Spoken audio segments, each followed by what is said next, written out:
My son's first birthday was supposed to be joyful. I spent the whole morning setting up the house, blue balloons, a jungle-themed cake, tiny golden crowns for the kids. His mother, Clara, smiled like everything was perfect. Our families arrived with gifts. Laughter filled the room. I held my son close, kissed his forehead and whispered, "You made me a father." Then my phone rang. It was my cousin, Elijah. He said, "You need to sit down." I walked into the kitchen, confused. "Elijah, what is it?" I asked. He sighed. "Your son might not be yours." My chest tightened. I laughed nervously. "What?" "Elena saw Clara, months before your son was born, going in and out of Michael's place." "Michael?" "My old best friend." I froze. Behind me, my son giggled in his high chair. But inside me, something broke. If you like our revenge stories, please subscribe for more. We drop powerful news stories every week, filled with truth, emotion, and justice. Don't miss the next one. And remember, some stories hurt, but they heal too. Subscribe now and join the journey. I went back into the party, smiling like nothing happened. But my heart was racing. My hands shook. Clara walked over, holding our son. "Everything okay?" I nodded. "Yeah, just Elijah being dramatic." She laughed and kissed my cheek. I almost flinched. I watched Michael arrive, late as always. He hugged Clara. Too tightly. Too familiar. My stomach turned. I started noticing things I had ignored before. The way she smiled at him. The way he looked at our son. Could it be true? I didn't want to believe it. But I had to know. After the party, I put my son to bed. Then I sat in the dark, staring at the ceiling. What if this whole year was a lie? What if I had raised a child that wasn't mine? While they laughed behind my back. The next day, I couldn't stop thinking about Elijah's words. I wanted proof, something real. I started watching Clara more closely. She was careful, but not careful enough. One afternoon, I followed her to a coffee shop. She met Michael there. They didn't see me. They talked quietly, smiles soft but full of secrets. My heart shattered a little more. I felt betrayed, but I didn't say a word. That night, I sat with my son, watching him sleep. He was mine, right? I had to believe that. But doubt crept in like a shadow. I remembered something Clara once said. Some truths are too painful. I wish she had told me the truth before the party. Instead, I planned my next move. This wasn't over.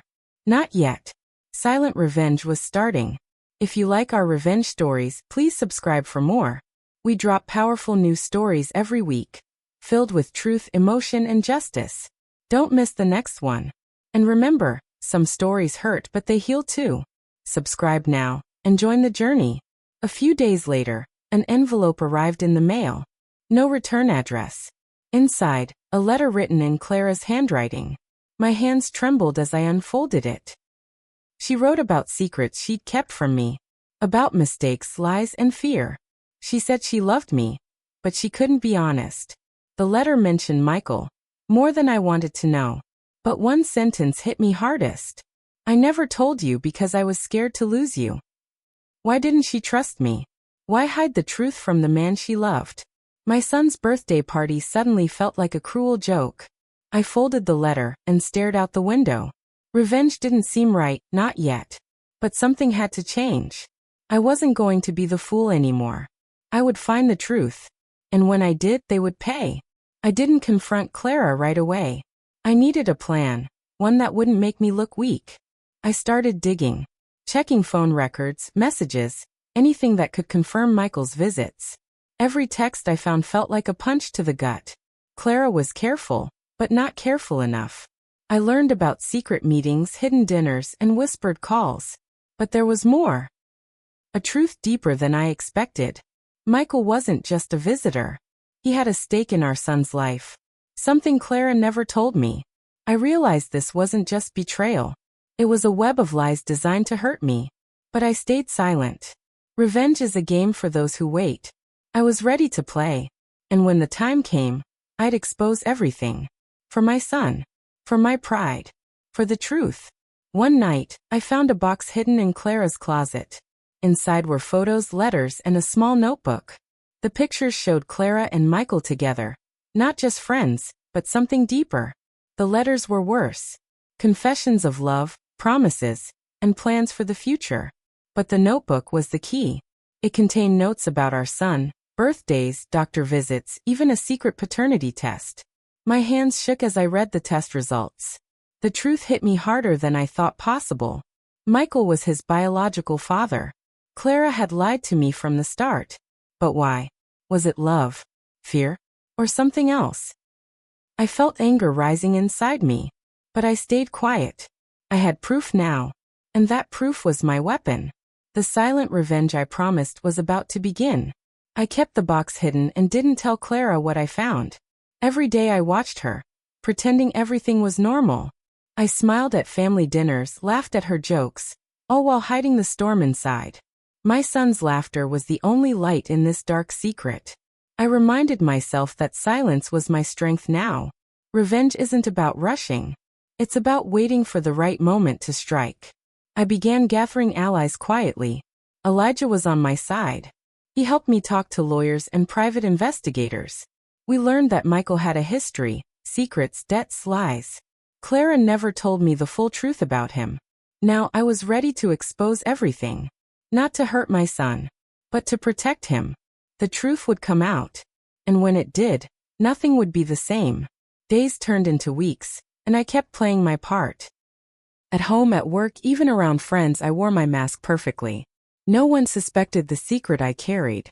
Clara still acted like nothing was wrong. But I noticed the guilt in her eyes. She was scared. Maybe she knew the truth would come out. One evening, I found her crying alone in the nursery. I didn't say a word. Instead, I promised myself this. When the time came, I would be the one to control the story. I would protect my son no matter what. Revenge wasn't about revenge anymore. It was about justice. And I was ready to fight for it. Because love, even when betrayed, can be stronger than pain. The birthday party had shattered my world. But now I was building a new one, piece by piece. I began quietly talking to people who knew Michael. Old friends, colleagues, even his exes. Each story painted a darker picture. Debt collectors, lies about his job, and broken promises. But what caught my attention was a legal case Michael had been involved in, fraud allegations. I shared my findings with Elijah, and we agreed this was bigger than just betrayal. Clara wasn't just hiding a secret. She was protecting someone dangerous. It made me angry but also scared. I wanted to confront Clara, but I needed proof first. One wrong move, and everything could fall apart. So I stayed silent and collected evidence, knowing the day to reveal everything was coming soon. For now, I had to be patient. Because sometimes, the most powerful revenge is the one that's perfectly timed. And I wasn't going to waste my chance. One night, while Clara thought I was asleep, I overheard a phone call. Her voice was low, scared but determined. She was talking to Michael. They argued about money, lies, and the secret they shared. Clara begged him to stay away from me and our son. Michael threatened to ruin everything if she didn't cooperate. My heart raced. I realized how deep this betrayal went. It wasn't just about secrets anymore. It was about control and fear. I knew I couldn't wait any longer. I had to protect my son and myself. The next day, I contacted the lawyer Elijah recommended. We prepared to take action. Revenge was no longer silent. It was time for justice. And I was ready to fight with everything I had. The lawyer's office smelled like cold leather and old papers. Elijah and I sat quietly as the lawyer explained my options. I could file for custody, demand full disclosure, and challenge Michael's rights. Clara looked nervous but didn't speak. I knew she was torn between loyalty and truth. But my focus was clear: my son's safety. We gathered every piece of evidence: the photos, the letters, the paternity test, and the phone records. The lawyer assured me the law was on my side. Revenge, I realized, was no longer about hurting Clara or Michael. It was about protecting my son's future. I left the office feeling a mix of fear and hope. This battle was just beginning. But for the first time, I felt in control. The silent storm I'd been building was ready to break. Clara was growing desperate. She knew I was closing in. One evening, I saw her packing a bag. I confronted her quietly. "Where are you going?" I asked. She avoided my eyes and said, "I need space to think." But I knew she was running from the truth. She was afraid of losing everything: her secret, her son, her control. Her silence screamed guilt. I told her calmly, "It's not too late to be honest." But she shook her head. Instead of giving up, I promised her something. If she came clean, I would fight for a peaceful solution, for our son's sake. Clara hesitated, tears in her eyes. For a moment, I saw the woman I once loved beneath the lies. But the damage was done. The revenge was no longer just mine. It was ours to face. Just when I thought I was alone in this fight, Elijah surprised me. He had spoken to Clara quietly and found something important. A hidden message Clara left behind. It was a letter written in fear and regret. In it, Clara admitted her mistakes and asked for forgiveness. She explained Michael's hold on her, the threats, and the lies she never wanted to tell. Reading it made my anger soften a little. This wasn't just betrayal, it was pain and fear. Elijah encouraged me to use the letter in court as proof of Clara's honesty and the danger Michael posed. It was a powerful tool, but also a reminder that revenge could come with unexpected twists. Maybe healing was possible even after betrayal. But first I had to stand strong for my son. This fight was far from over. The courtroom was cold and silent as I walked in with Elijah by my side. Clara was there too, looking nervous but resolved. Michael didn't show up, but his presence filled the room like a shadow. The judge listened carefully as we presented the evidence. The phone records, the letters, the hidden truths. Clara's letter was read aloud, shaking the courtroom with its honesty and fear. The judge asked tough questions, and I answered with calm strength. Every word was for my son, for his safety and future. I saw Clara glance at me once, a silent apology in her eyes. The tension was thick, but I felt a strange peace inside. This was justice in action. Not loud or angry, but steady and true. No matter what happened next, I knew I had fought for what mattered most. The courtroom was packed the day the verdict was announced. I sat holding my son tightly, my heart pounding with hope and fear. The judge's voice was steady as she spoke. She granted me full custody and ordered Michael to stay away. Relief washed over me like a wave. Clara looked broken but relieved too. I knew this was the right decision for our son's safety. But the fight wasn't over. Michael's threats didn't stop after the court. Still, I was stronger now. With Elijah's help, I tightened security and prepared for whatever came next. My son's first birthday had revealed a heartbreaking secret, but it also showed me my own strength. Now I was ready to protect him, and myself, with everything I had. This was only the beginning of a new chapter. After the court ruling, life slowly began to settle. Michael was gone, but the scars he left remained. Some nights, I'd sit holding my son, feeling the weight of everything we'd been through. But with every sunrise, I grew stronger. I focused on building a peaceful home filled with love, not fear. Elijah stayed by my side, helping me heal and plan for the future. Clara reached out too, offering to support our son in her own way. It wasn't perfect, but it was honest. The silent revenge I'd dreamed of wasn't about revenge anymore. It was about reclaiming my life and protecting my family. I realized the most powerful kind of revenge is living well, showing strength through kindness, and rising above the pain. My son deserved that. And so did I. With Michael gone and the court behind me, I focused on my son's future. I enrolled him in a new school and made our home a place of laughter and safety. Clara's visits became less tense, slowly turning into moments of calm. She apologized for hiding the truth, but promised to support our son however she could. It wasn't easy to forgive, but I saw her effort and decided to give her a chance, for my son's sake. The pain was still there, but so was hope. I started volunteering at the community center, teaching other parents about strength and healing. Every day felt like a step toward peace. I knew revenge had brought me here, but healing would keep me moving forward. My son's first birthday revealed a secret that shattered us, but it also gave us a chance to rebuild. Together, we were ready for a new start. Even as life moved forward, shadows from the past lingered. Michael's name still whispered in conversations and business circles. Some people doubted my story, questioning my truth. But I held my head high. I knew what really happened.